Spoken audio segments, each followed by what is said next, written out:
As Toni Morrison has put it, the destiny of the 21st century will be shaped by the possibility or collapse of a shareable world. Welcome to our podcast, where we explore the history, theory, and practice of democratic socialism with our guide, Big Mike. What can we learn from the past to help us create a better, more shareable world in the future?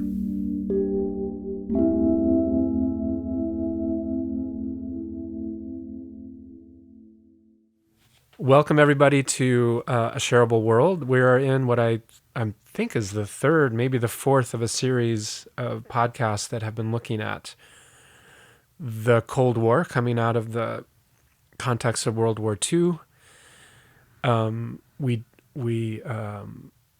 Big Mike, you have, to help us think about the Cold War, you divided the world up into four areas. And then we talked about how each of those areas was left to respond to the post-war world, and that they had to deal with very with realities on the ground that pushed them in this direction or that direction. And we, in the last podcast or two, we walked through all four areas and kind of how they dealt with the post-war world. And so I think we are now left with looking back on that whole process. Well, we're left with where we are today, in fact. I mean, that's one of the points that I'd like to make, that the impact of the Cold War is with us in an extraordinarily powerful way, even today, whatever the date is. It's sometime in November, right? Yep. 2019. Right. Luckily, I still remember. The Cold War, the need in the West, the need particularly in the United States and in those areas that we dominated at that time, the Cold War had a huge intellectual impact. It actually changed the way we think the world. What I mean by say we think the world, what I mean is that we have in our universities, and we have departments which are based theoretically, and I think that proposition is very problematic even today. But always problematic, but even today more so. Departments based upon a kind of definition of an area of knowledge, and each area of knowledge, each object of what we want to know, each area that we study. So, for example, sociology studies society, whatever that means. Economics studies the economy. Politics studies the political system. And then, of course, we find that those disciplines don't quite work. So we develop hybrid disciplines like political sociology or something along that line. But at an even more profound level, the Cold War defined very much the kind of discourse we can have about the subjects that we're studying. So let me give you an example that's so obvious. The Marxist view of society starts with one or with a few major premises, but one of them is that society is divided into classes, and that history, as Karl Marx said, history is the history of the struggle between the classes, class struggle, right? Mm-hmm. History is the history of the struggle between the classes in order for power. So that the capitalist class wants power over the working class in order to extract more profit from the labor of the working class, and the working class wants more power and eventually to dominate the capitalist class so that it can improve its wages, etc. That's kind of self-evident. And Marx sees these classes going all the way back to all of history. But they change, the classes change from period of history to period of history, but there are always classes.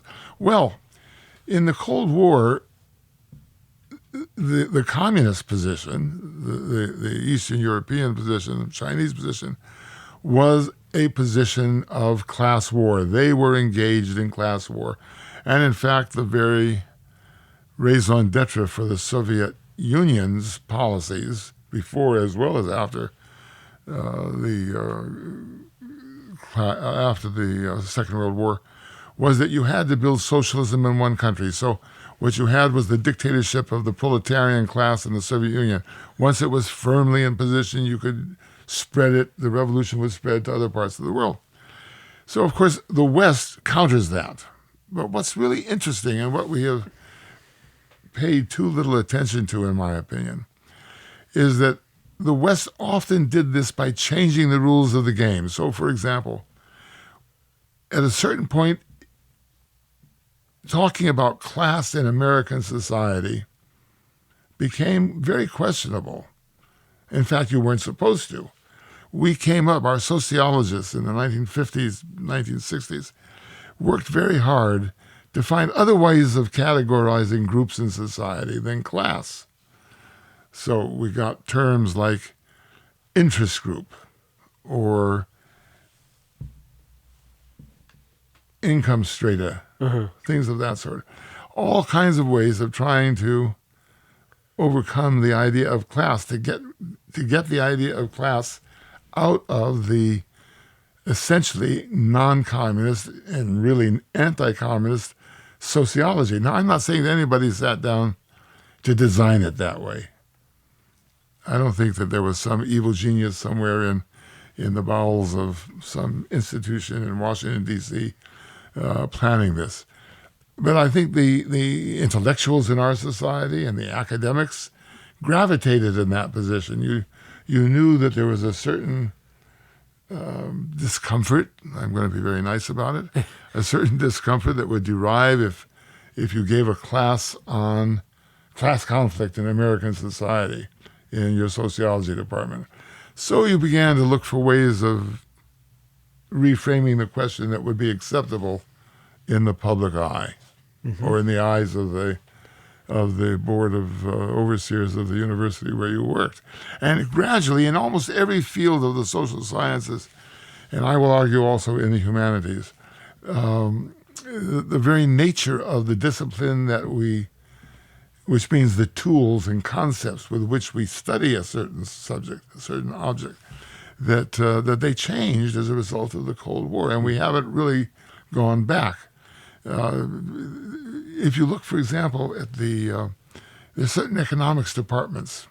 There's one economics department in the world, not in America, but in the world, where the conflict between those who wanted to go in the direction I've just been saying that the Cold War pushed us, and those who wanted to pursue an economics based upon a Marxist or neo-Marxist set of concepts and tools, became so bad that the university, in this case a very wise university, the university realizing that there was no way you could decide that either A or B was absolutely correct, simply split the economics department and allowed sort of the progressives to go into one department and the conservatives, if you want to call them that way, into the other. That's a fascinating example of the way in which the Cold War really influenced our intellectual lives and influenced our research, influenced the way we understand things, influenced, therefore, the policies we pursue. So today, we find ourselves in a quandary very much because of this problem. For example, we have in the United States terrible, terrible problems with race. Martin Luther King, tragically, didn't live long enough to carry the civil rights movement into the area that he himself seemed to be most interested in, which was economics and the changing the economy. He understood perfectly well that legal civil rights was only the beginning, not the end of the struggle. He understood that in our thinking at that time, there was a confusion between race and class. And we suffer from that confusion terribly today. One of the reasons we have such difficulty wrestling with this kind of issue in America is that we really don't realize that we're suffering from a confusion of categories, and that really inhibits the way we think and makes extremely complex policy making and so forth that we should be making. And I think one could find this is true in many other disciplines as well. Mm-hmm. Yeah. I made my point, I think. Yeah, good. Well, I mean, I could start asking lots of questions. I might, by the way, add that in literature, for example, I said I think this is true in humanities as well. I want your questions, but let me just get this out. Yeah. I think there developed literature played a very big role in the Cold War. Today, in the 21st century, we are forgetting, except in the diminishing humanities departments. Universities like to pay a lot of lip service to the humanities, but the departments, the study of the humanities is not exactly flourishing in America at the present moment. But in the Cold War period, they did. And one of the most fascinating topics to explore is the way in which writers, novelists, poets, and so forth were drawn into the Cold War, and literature was a political act. Writing a novel or writing a poem was a political act. The CIA put up money to publish books, novelists. In fact, an argument has been made, and I think it's a very cogent argument, that the whole school of post-war modernist literature was funded by the CIA because the other side had a literary doctrine called socialist realism. And we didn't want to write books of socialist realism describing the nitty-gritty suffering of the working class. We didn't want to do that. We wanted to oppose that, so we encouraged another literary doctrine. And eventually we end up funding with not so publicly declared funds from the CIA, even the publication of writers and funding writers themselves who would write novels and poetry, which would be read, all of which are aimed at that large in-between intelligentsia that we talked about the other day, about these people who weren't communists but also weren't capitalists, right? Really, Right. in Europe and in America as well. So that now we're in a point where in America we're kind of exhausted from political literature, and the kind of in-your-face political literature of an anti-communist kind or whatever in the period of the Cold War, people don't want to read that anymore. Now we're kind of into a literature of family relations and sexuality and things of that sort, Right. all of which are extremely important as part of our human condition. But we are where we are, in my opinion, to no small extent because of the reaction to the Cold War. Right. Yeah. Okay, good. So I can start. Please. So it seems to me, and so you can correct me if this is a bad direction. Oh, but, God forbid. So one upshot of this. So we've done this post-war, Cold War conversation, and then where it leaves us. And one of the things you're saying now is the underappreciation of the role of class in the realities we face. Can I add one thing on Yes. just to make this a little sharper? Yeah. This affects our politics today as well. Yeah. Everyone around the world, we're going to be talking about is why is the left failing? Well, one of the reasons the left is failing is that it also has moved away very much because of the Cold War Right. from these concepts. Right. So yes. Okay. And it occurs to me that it might be helpful to listeners who know little about Marx, maybe haven't read any Marx, that because it's a clarification that I do in my own head, that class is not just about differences in income, and in fact maybe that's misleading to think about it that way. is. And that's one of That's not what it's about. one of your points about sociology was looking at a way to stratify what's going on in society in a non-Marxist way. And so would I be right in saying that the core Marxist idea as it relates to class is the structural component of your relationship to the means of production? Right. Some people own those means of production and other people don't. Right. So Marx is very, very explicit about this, in fact. class is defined in terms of the relationship to the means of production. Now, one has to have an historical view in order to see what this means in the present. So, at any time before the present, let's say the present begins from our perspective sometime around 1700, give or take 100 years, right? The primary means of production was twofold. One was the land, and the other was human labor.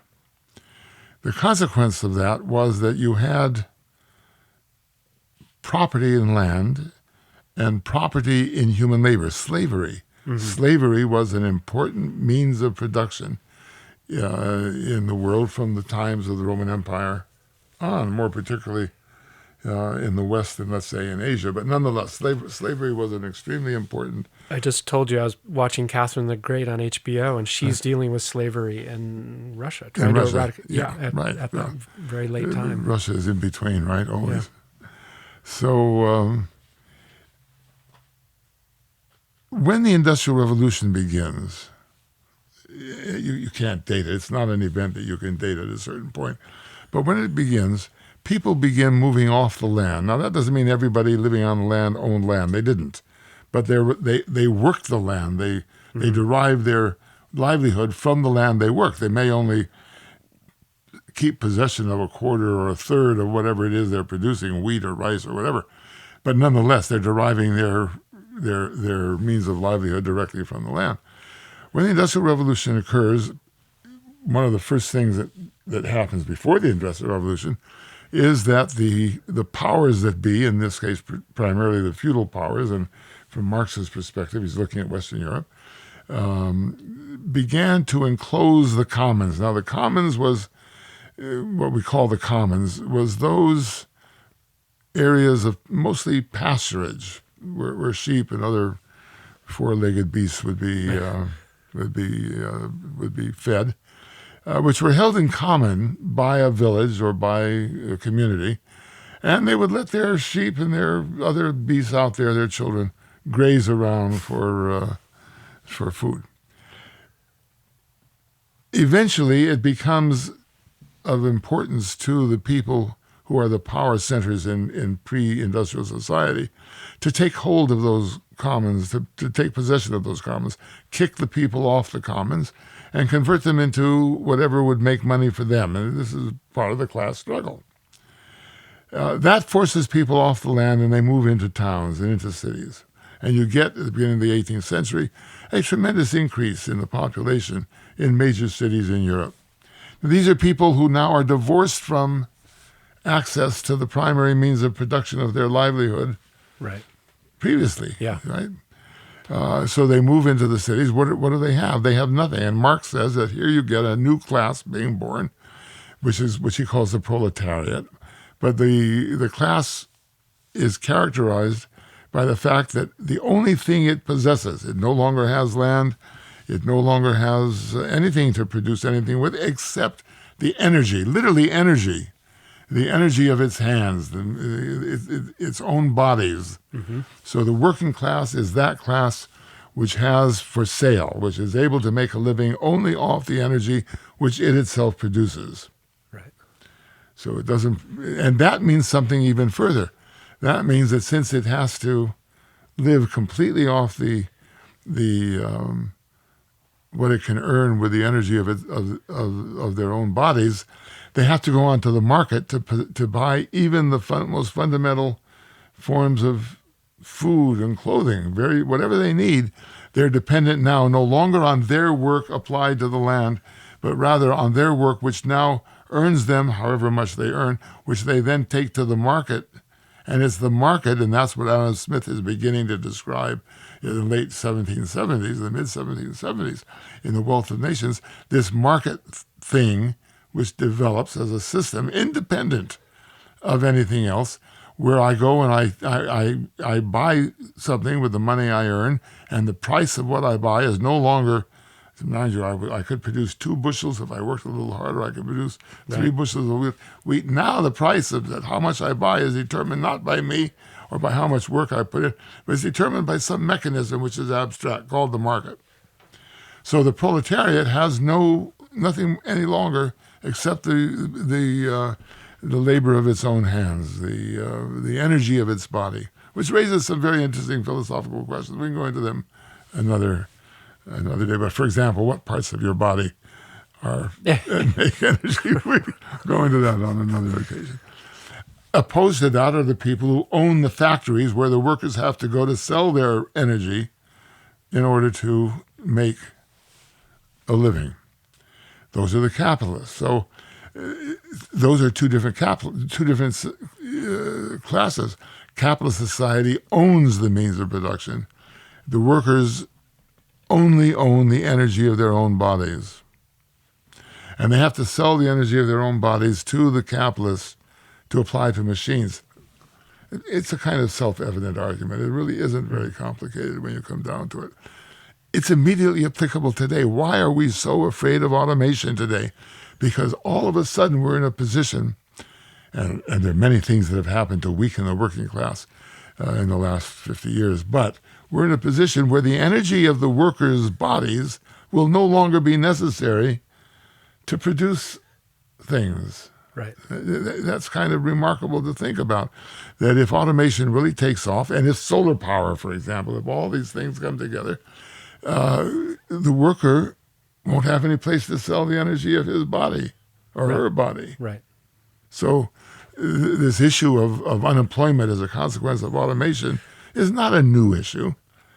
Yeah. In the sense that it's a fundamental change of society, but it's new in the sense that it's the first time in history that production of anything will be able to take place without the use of human labor. Right. So one point I'd like to make. I think that's a very significant thing to think about. Right. And by the way, that's why things like what do they call it? The annual guaranteed annual income thing, right? Right. Well, we don't need your labor anymore, so we're going to give you a little bit of money so you can survive. Yeah. What a debasement that will be. I shudder when I think of the kind of society that will result when they don't need my work and I go to stand in line and I get a check for. Right. That's going to change human society in a profound way that these people who advocate for this are not thinking. Yeah. Yeah, so to make that making the same point, but in order to think about those problems, you need to understand how the world works. So I just want to make a general point that in order to make the word Marx safe to use in a sentence, that we have to distinguish between Marx or Marxism as some program of getting to some particular kind of thing versus the Marx who just allows us to describe the world that's happening. The way I think of Marx is this. We need to understand how the world works, right? Our understanding of how the world works is based upon a priori assumptions we make about it, and based upon the conceptual tools of analysis that we apply to the world, right? So, for example, if I assume, let me just play this out in a fantasy way. So I assume for a moment that the very core of human nature, first of all, I assume the existence of human nature. There's something in us that is peculiarly human as opposed to anything else. Mm-hmm. And the primary thing in human nature is greed, whatever you want to call it. You can call it self-interest. Right. You can even call it enlightened self-interest. But nonetheless, it's greed when you come down to it. And many economists, the honest capitalist economists, will tell you, yes, we all go into the market and we exchange things in order to maximize our own self-interest. Right. In order to support that view, we have other disciplines like psychology, which will study how the individual seeks to maximize his or her own pleasure, whatever you want to, you understand what I'm trying to get at, whatever you want to call it. So that's a set of assumptions. Then we have a set of tools. Lately, the tools are all mathematical tools, where what is very interesting development is that the the human being, you, me, all of us as individuals, have been reduced to numbers that can be worked through a computer to describe the world that we live in and to dictate the ways in which we should ourselves behave in the world and the way in which the world should behave towards us. When I look at Marx, to me, Marx is not a prescription for a particular kind of society. I think that some Marxists, so-called, Marx himself said he wasn't a Marxist, and I believe that. I think some of our so-called Marxists think that Marxism describes society. I don't. What Marxism is, it's a set of concepts and tools that help me analyze the reality in which I am living. And they are different from the tools provided, for the most part, by our orthodox academic disciplines. Mm-hmm. That's the great value of them. In other words, they provide me with an alternative way of looking at society. Whether it's true or not is an irrelevancy. Just the way, of course it's true in the same way that any professor in the world says it's true, right? It doesn't really matter if it's true. The matter is, does it help me to understand the society I'm living in, the reality I'm living in, and to find ways, and here is a very important point in my opinion, to improve the daily lives of the people in that society. Mm-hmm. So Marxism is a set of intellectual tools, of analytical tools. And it's not more than that, but it's also not less than that. Right. Yeah, so I think... That's the difference between Marxism and communism. In the Cold War, we got all those concepts on purpose. They mixed up all those concepts. Right. But the communists in the Soviet Union were no more Marxists than the man in the moon. Mm. They used the picture of Marx and they used some of his vocabulary, but the society they created was about as far from Marx as contemporary America. Right. Yeah, okay, good. So on my list, I think this can go quite naturally to something you said in an earlier podcast that I think we should spend more time on.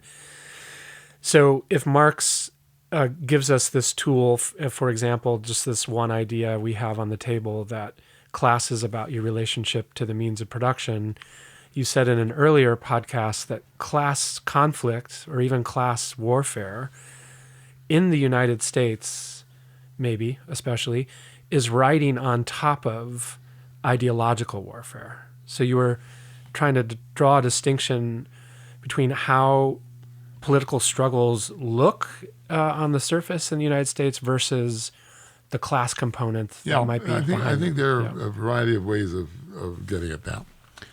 Right now we're in our quadrennial electoral cycle. And we have two political parties. That's probably something that needs to be corrected in the future. But at the present moment, we have two political parties. These two political parties, in my opinion, and I want to emphasize I'm being very subjective, these two political parties, by and large, are divorced from the social structure that they are supposedly supposed to be arguing over policy about. So you have, and one has to ask why this is the case, you have, for example, people who are workers and people who are capitalists, people who are farmers and people who are city dwellers, voting in both political parties. These political parties, which determine our lives to some extent, as we know, these political parties are not rooted in the class divisions or in the social divisions of our society. Mm. They seem to be rooted in the advertisement industry. You know, we now have computers that will figure out how every single voter in the country feels about something, and then they will develop policies towards that, and whichever one succeeds in digging deepest into your heart will get your vote. So there's a kind of a Marxist would have to say that there are two things going on here. Number one, there's a kind of divorce between reality and politics in contemporary America. And that confuses us. You know, in the last several years, many of us have gone around, myself included, wondering, why did all those people who have no interest who have no reason to support Trump and the social class he represents, why did they vote for him? Mm-hmm. Right? Why would they have voted for the Clintons either, for that matter? Right. That's a very important question. But secondly is there are no ideas. We have policies, but not ideas. One of the things I keep noticing is that neither party has succeeded in putting forth a vision of American society, and I wonder why they failed in doing that. And I think one of the reasons is that they have no understanding. They're divorced from American society. They play a political game, and it's a game that you win or lose. That's all there is to it. And you win or lose, again, without reference to the social realities in which people are living their daily lives.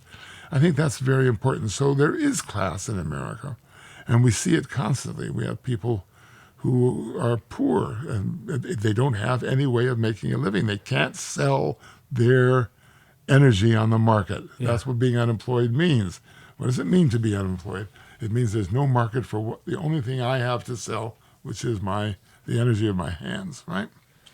Where does that implies there should be, somewhere in the political discourse, a party which understands that and which argues in the public forum, in the public square, for changing that, for developing a society in which people do have a place to sell their labor. Mm-hmm.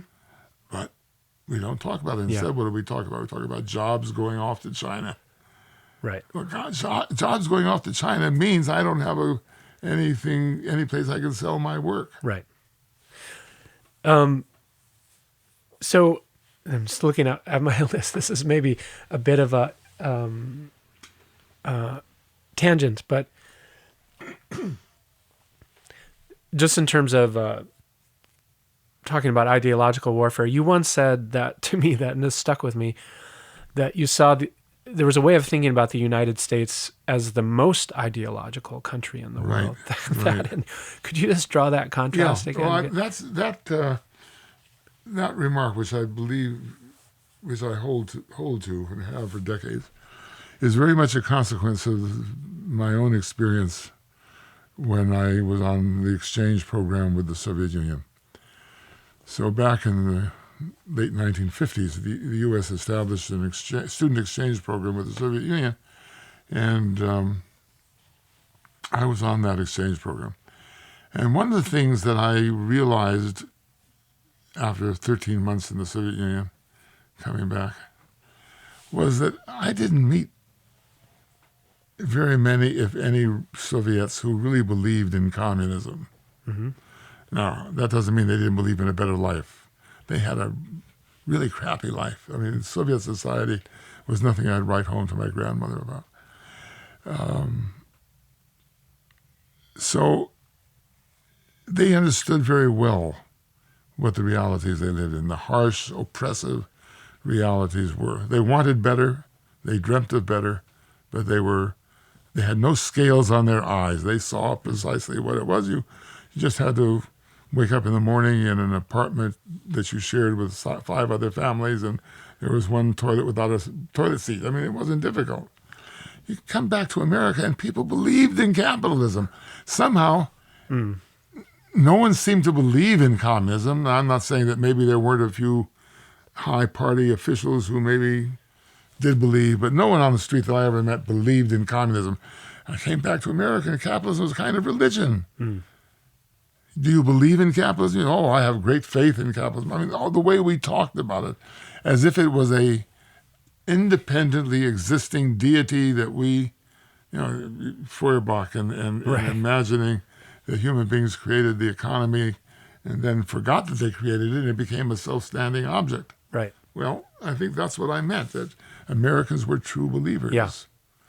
And that has inhibited the way that that inhibits our politics. Right. It circumscribes very much what we can say in the public square. Yeah. No, right. It makes a very black and white situation. And so either you have your loyalty to one ideology or the other, and it's very hard to talk about. Except we don't think of it as ideology. No, right. Of course. This is apropos of another discussion you and I often have had. Sometimes have had, recently have. If I believe in the system, that doesn't mean that the system, let me say that sentence again. If I say I believe in capitalism, capitalism is. So if capitalism it's natural. We almost teach it that way, by the way. Teach that the economy is as a kind of natural, self-evident way of organizing life. You don't have to believe in it. You don't draw lines around it. You're a little bit just out of it if you don't understand that it really is. That's all there is, right?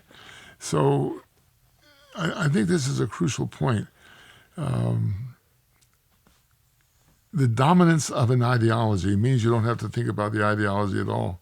Because the ideology fills all the space there is. Yeah. So... No, and in a certain extent, it's also just kind of intellectual laziness. I think that may be true of the human condition, is just to not want to have to think about the difficult middle ground. And that reminds me of something else I wanted to ask you about, that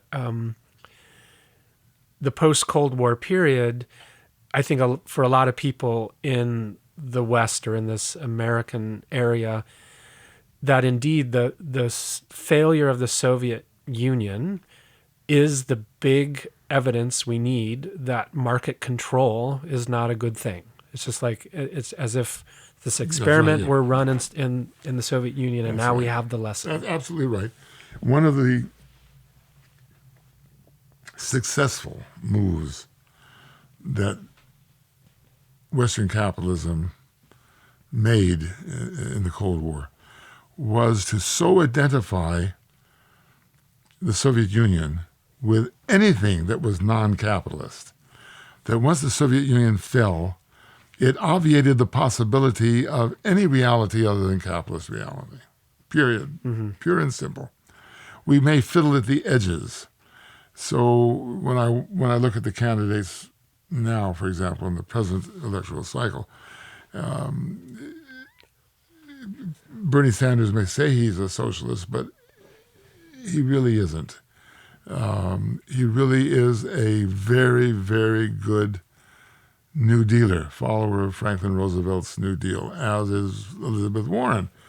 There is within the capitalist church, to use that expression, it's a big camp, right? So there are many rooms in my father's mansion. One of them is very orthodox laissez-faire capitalism. Another is managed capitalism. There are a variety of different kinds of capitalism, but they're all capitalism. And then we have this imaginary line beyond which it's impossible.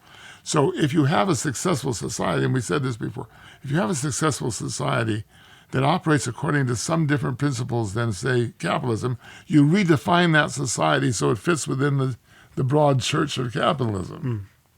And that is a consequence and a dividend. I would argue it's a dividend from the fall of communism, that it reinforced that view among the capitalism. And it means that today the struggle to think the world a little bit differently is very hard. So again, I want to tie that down with the reality that we live in today.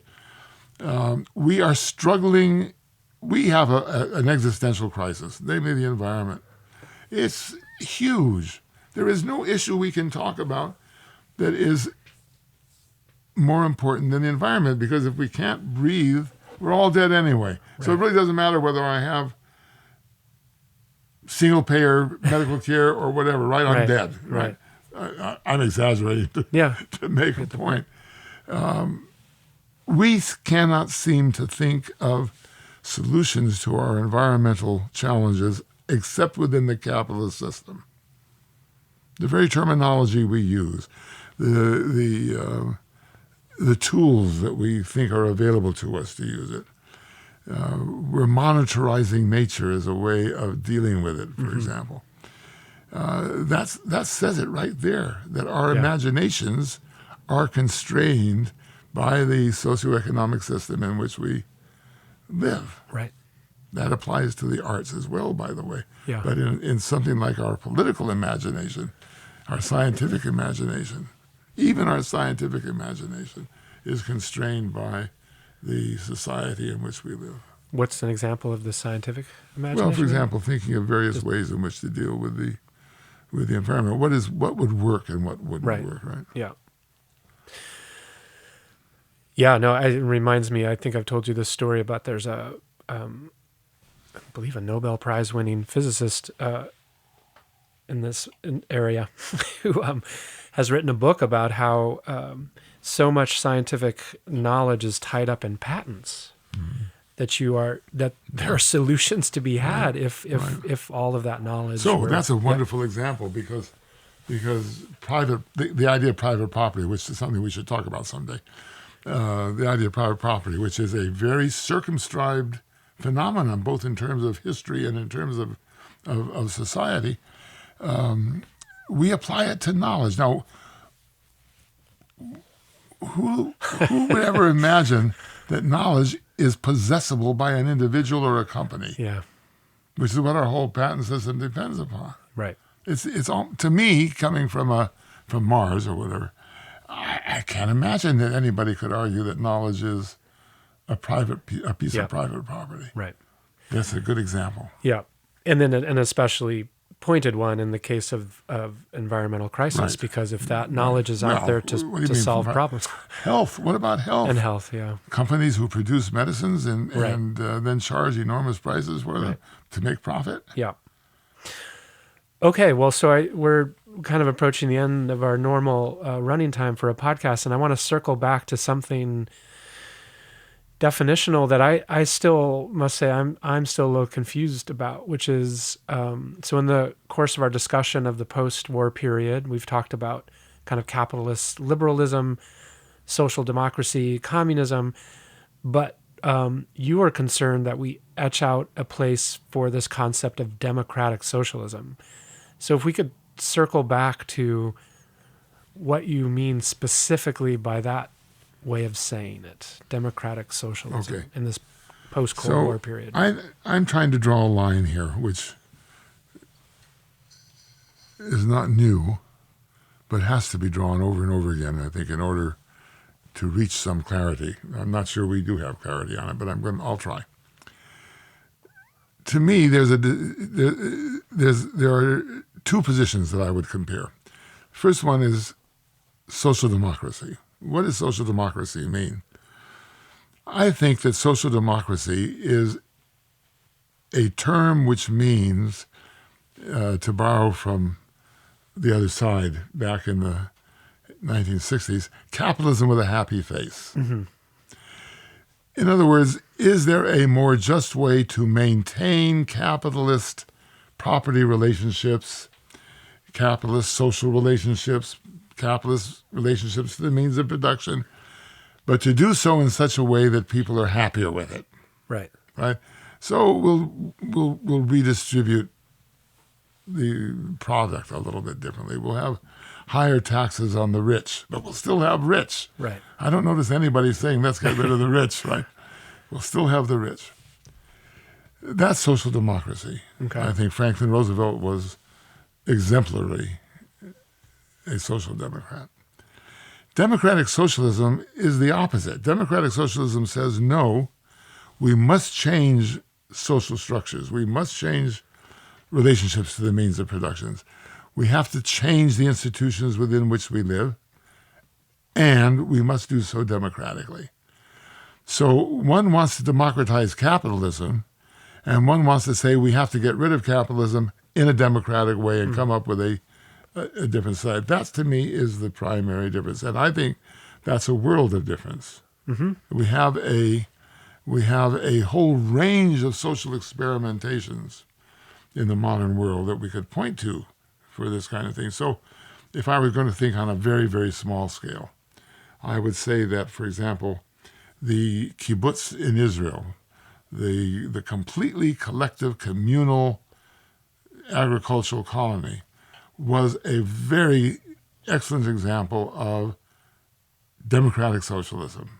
It was socialism carried to the extreme, and it was democratic. Unlike, say, a cooperative, no, not a cooperative, but what, some kind of a corporation in which they distribute the dividends a little bit more justly among the various people, something along that line.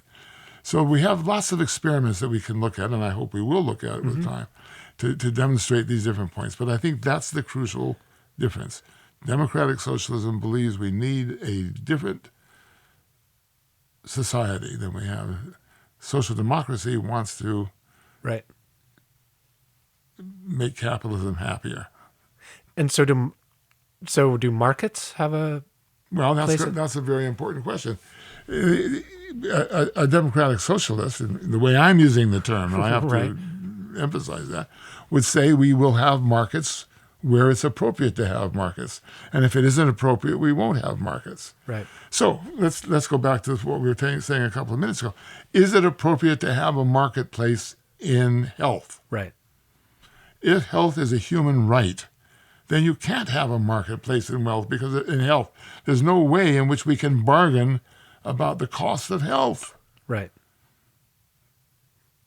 Obamacare maintains the market. Right. That's the point. So then so even within our present, the status quo system now, you can think of, because the way you described it initially sounds like you need a wholesale transformation of society. Well, eventually, which yes, but of course not wholesale in time, over time. Yes. Right. So the health example allows us to think in a democratic, socialist way about a particular part of society. That we could start thinking about our own healthcare. Let me just expand on that for Okay. a moment. I used health as an example, but let me also talk about, or let me raise air, water, land, right? All the basic essentials of life to which we need to survive. Is there a moral or even an institutional foundation for assuming the market should be allowed to function in those areas? Right. Right? Yep. So once you start with that, you've pretty much exhausted the basic ingredients of human existence. Right. Right? Now think about it, right? Suppose that we said the air, the atmosphere, the air is a commons. Yeah. It should be socially owned.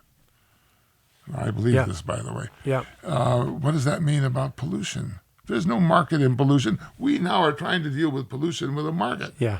It's not only that that's not going to work, it's also inappropriate. If you see what I mean. Yeah. In other words, Yeah. this cap on emissions, so you can sell carbon on the market. Right. that kind of- Right. That's just inappropriate, but it's also not going to work. So if I say the air we breathe should be a commons, it should be socially owned, nobody has a right. You go to jail. You committed a crime against humanity if you pollute. Yeah. I think that's a radical change, far different Right. from what social democracy understands. Yep. Well, and maybe that's where we go next. I'm our ready next to go tomorrow. I'd like to Good. move to such a society. Well, and I mean in our podcast topics. All right. Thanks, Big Mike. Thank you all for listening. See you next time. Thanks for listening to another episode of A Shareable World. To find out more about this podcast, visit us at ashareableworld.com.